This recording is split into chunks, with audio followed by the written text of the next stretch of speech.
I'm of course talking about Scriabin, one of my favorite composers. In his first piano sonata, that's very rarely performed, he followed the master Chopin, what he did in his second sonata, and made one of the movements into a funeral march.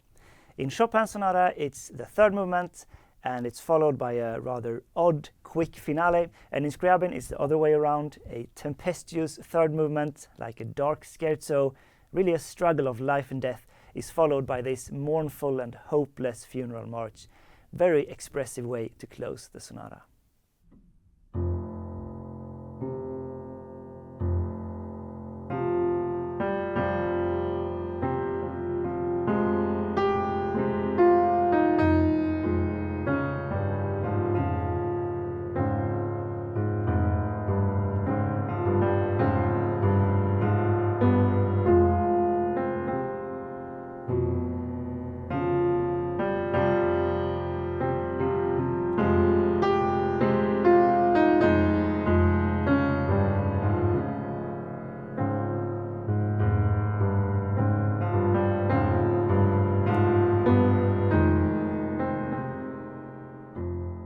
So some general background on the sonata. It has 4 movements. The first one is really big and wide, ambitious, full of ideas and passion and development, like a tragedy of great proportions.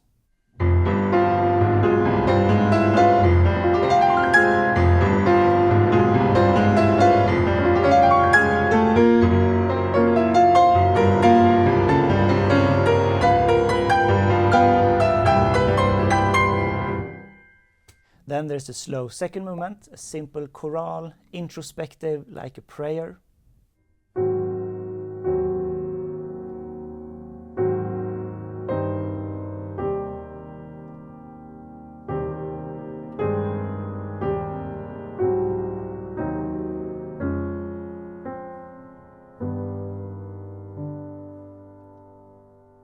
Then we have the intense third movement, the struggling, also marching, and quite violent.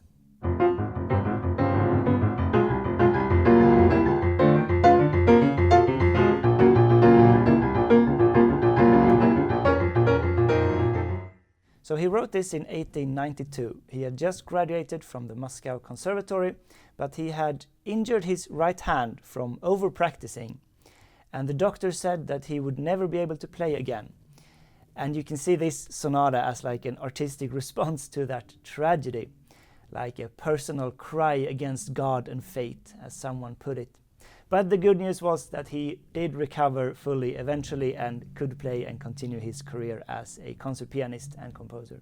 Now, if we look closer at the musical material, there is a motif that runs through the whole sonata as like an underlying germ, and it's this second resolving up to a minor third.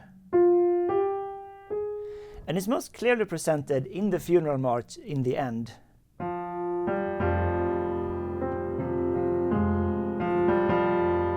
And this really aching dissonance, so lovely sound from the piano with the second like this, like supported with a deep bass. And it's the same second, F, and then continuing. But it shows itself in the other movements as well, this motif. So the first time is towards the end of the development in the first movement. Sounds like this.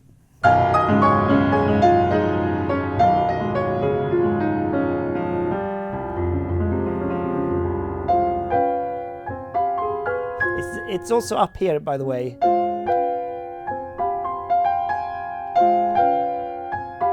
Differently harmonized, and now it's continuing. But it's the same, but now over B flat minor.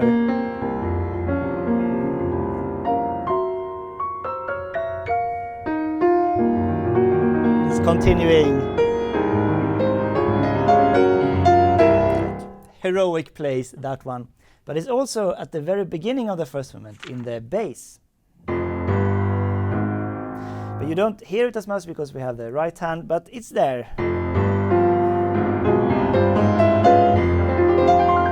And in the top as well. Right top. Then in the second movement, after the first 4 phrases of the chorale, we get like a middle section episode kicks off with the same motif. So here it starts with C minor, dominant, resolving to C minor, and on the G.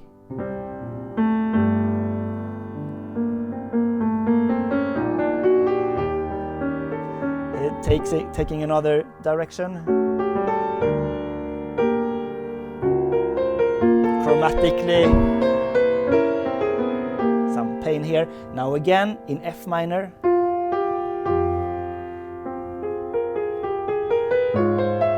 So it's cool how it's in the second movement, it's the second, and then not resolving to a stable point, but rather starting quick notes and continuing. Then in the third movement, if we remember the bass from the start of the first movement, if we just take this,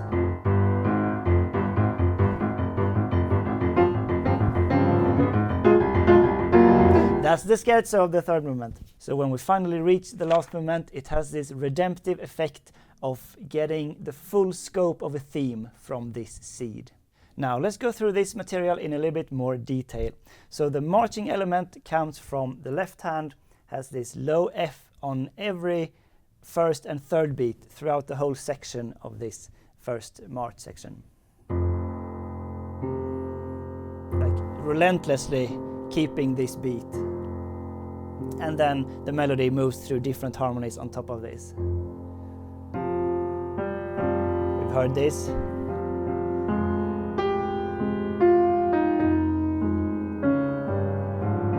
So it reaches a D flat, which is a 6th scale degree in F minor, a D flat major. Over F, it's in first inversion, but it's within the scale, so diatonic and very nice major flavor. It's an appoggiatura on the E flat, so coming from this soaring high on the G.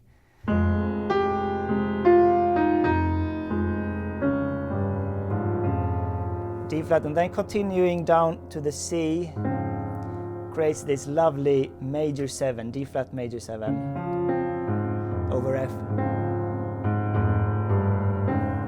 So it's staying here, enforcing this chord. And the left hand gets a sighing motif, really hopeless.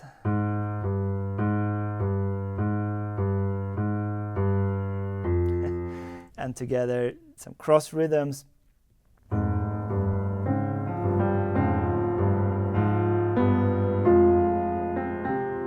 So it's resolving to an F minor, just a simple triad, and it feels a bit underwhelming actually. And I mean, maybe that's to the point of this. It doesn't reach anywhere yet, it's very early still. Some nice tritone, just a tritone. Some hint of D flat still, but it sets up the continuation of the same phrase back to F minor.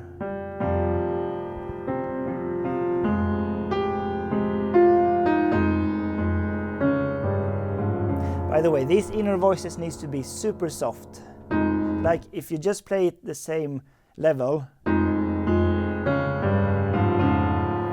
you completely lose the melody. So like mezzo forte and pianissimo.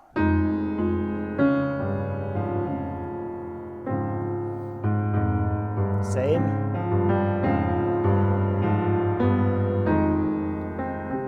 So this time the final turn goes to an E flat, which creates this F minor 7 rather than a pure F minor triad.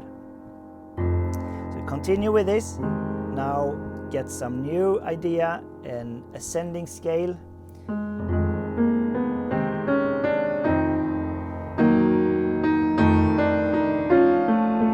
So we have these chromatic inner voices, a Scriabin favorite, and we reach a resting point that's very unstable. It's the F or D flat augmented, the +5. So begs to be resolved and to be continued. So we continue a scale in a sequence. Now it's in B flat minor, which is the 4 in F minor, so it's still close to home.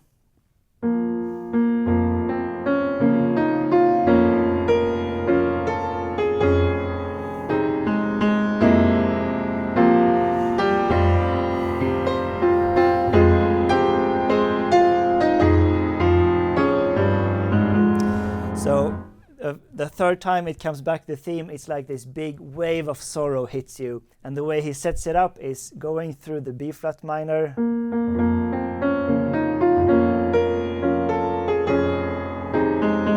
and reach this chord, which is a C7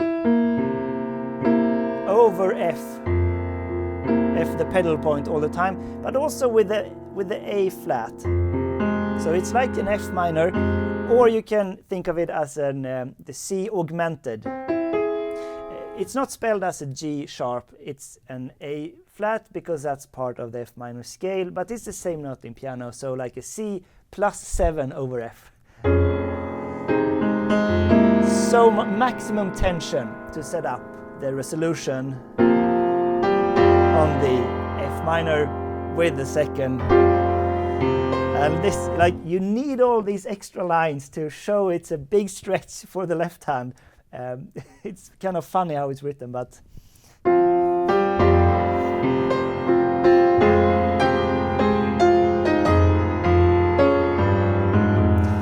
and now we get the sighing motif, really hitting it hard.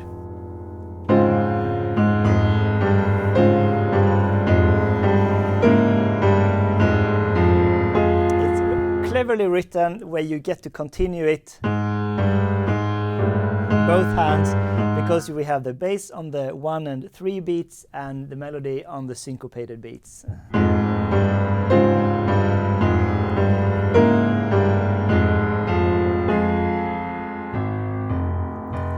now it kind of, the wave starts to come down, get an echo in the lower register.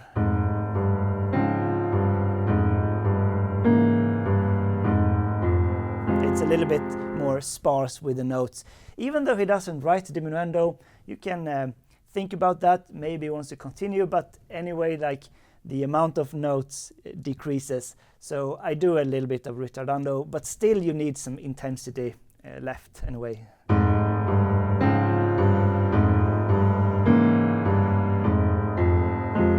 And here, accented in the bass drum.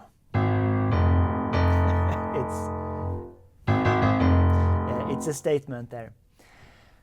Then we get something completely different from this very heavy, this march. And for the middle section, it's like angel voices coming from another planet or from heaven, if you're religious.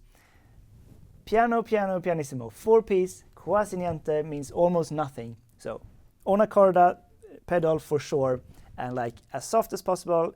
It starts off in D flat major, and it's amazing sound. If you can, it's hard to play, but I'll try.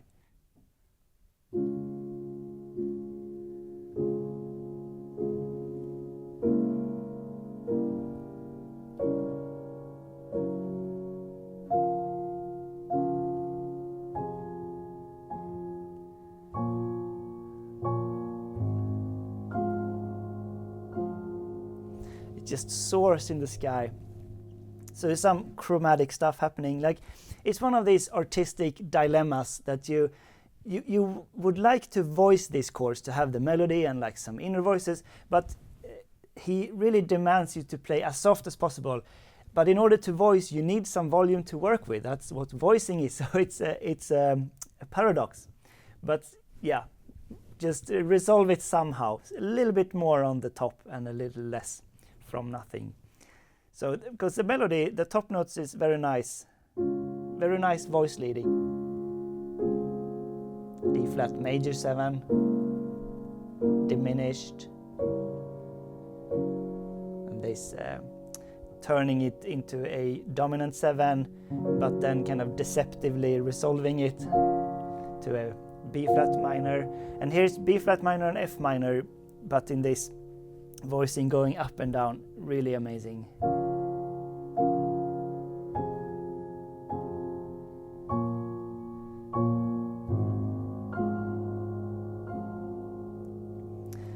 Fermata, then we start the second round. Now it starts in E flat minor, which is the minor second scale degree of D flat major, if that's where we were. Anyway, it's a bit more concerned, not as pure as before.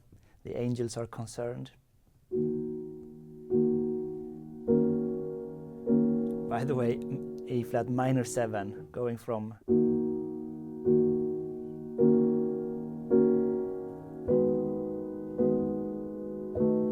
hope, no, minor, or no.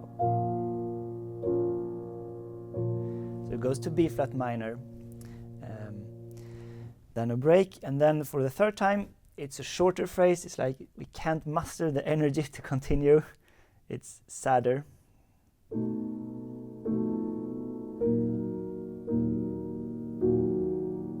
E flat minor, and then very strange interlude here.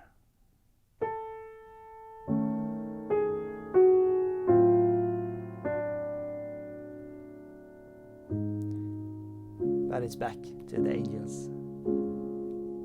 So, get a lot of vibes of the Tristan chord from Wagner. This is would be the Tristan prelude. Tristan chord. Like you can really scratch your head what it is and how it works and everything. It's very complicated. I don't really know too much about it. More than you can reduce it to a half diminished chord So this is the configuration of diminished triad and then the 7. But the thing is, it's voiced differently. It's always voiced with more space between. So it's instead of this, you have it the top. So you have this tritone and the 4th on top. Because then you can use it to go in very weird places. And in Scriabin here, we don't get exactly this. We get goes down, but it reaches this in the end. So it just feels very much like it is very ambiguous harmonic state.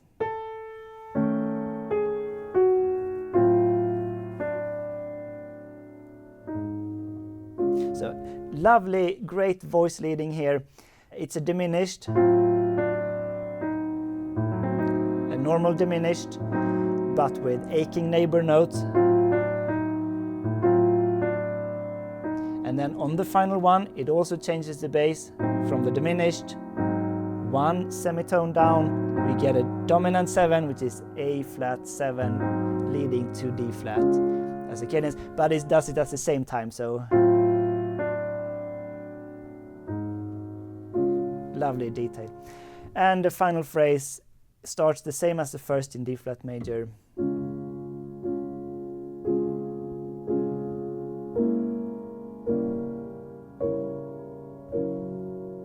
But here it takes a different turn.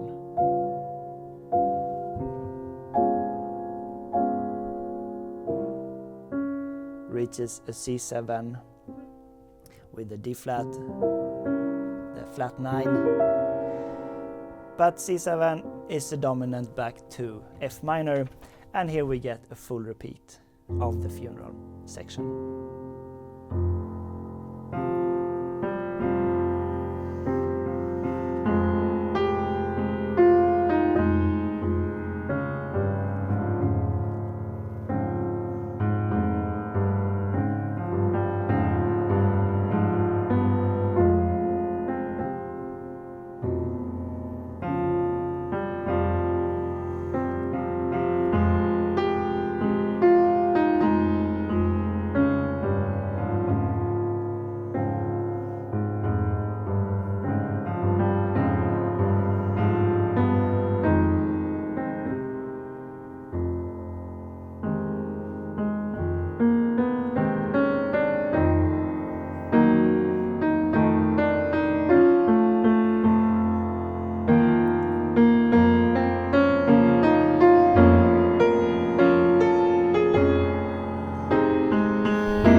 This is really a magnificent sonata.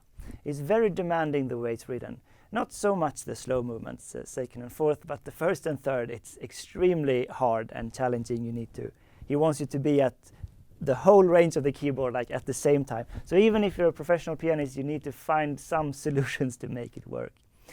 But I don't think the music is like an undeveloped youth work, as one might be led to believe, because it's not that commonly performed. Rather, I think it's very mature musical language. It's just a bit uncomfortable written, and it's in his early style that's more fully romantic rather than expressionist. That comes later. And I have a recording of this that's coming out later in 2024, so be sure to check that out when it's out. In the meantime, thanks for watching Sonata Secrets, and a special shout out to my Patreon sponsor DE Frez on the festival tier.